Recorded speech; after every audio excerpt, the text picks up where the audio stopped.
તમિલનાડુના હોઝુરમાં દવાના ગોડાઉનમાં થઈ ચોરી. ચાદર લપેટીને આવેલા ચોરે ₹60,000ની કરી ચોરી.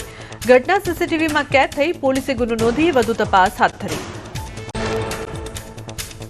આહવા ખાતે આંતરરાજ્ય સાયબર ફ્રોડમાં સંડોવાયેલા આરોપી ઝડપાયો. ગાંધીનગરના માઇક્રોટેક કંપનીના માલિકની કરાઈ ધરપકડ.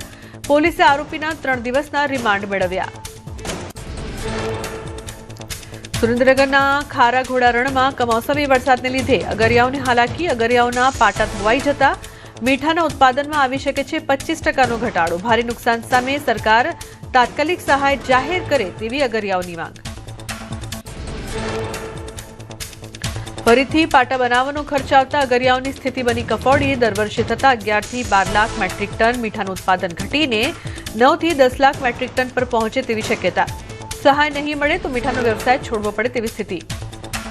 પાટણના કોંગ્રેસના ધારાસભ્ય કિરીટ પટેલે મુખ્યમંત્રીને લખ્યો પત્ર. પાટણ, સરસ્વતી અને ચાણસ્મા તાલુકાનો અતિવૃષ્ટિમાં સમાવેશ કરવા કરી રજૂઆત. સાથે જિલ્લામાં મગફળી કેન્દ્ર ફાળવવા પણ કરી રજૂઆત.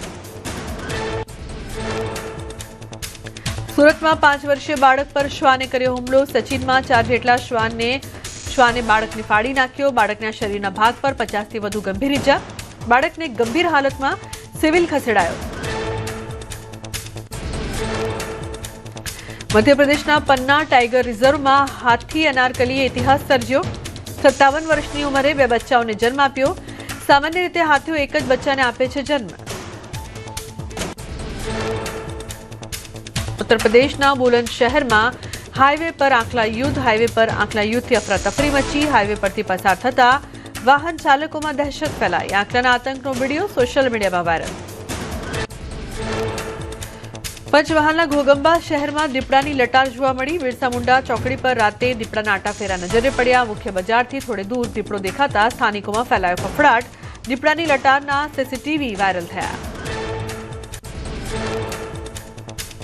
વલસાડના પારડીમાં જોવા મળી સાપની પ્રણય લીલા.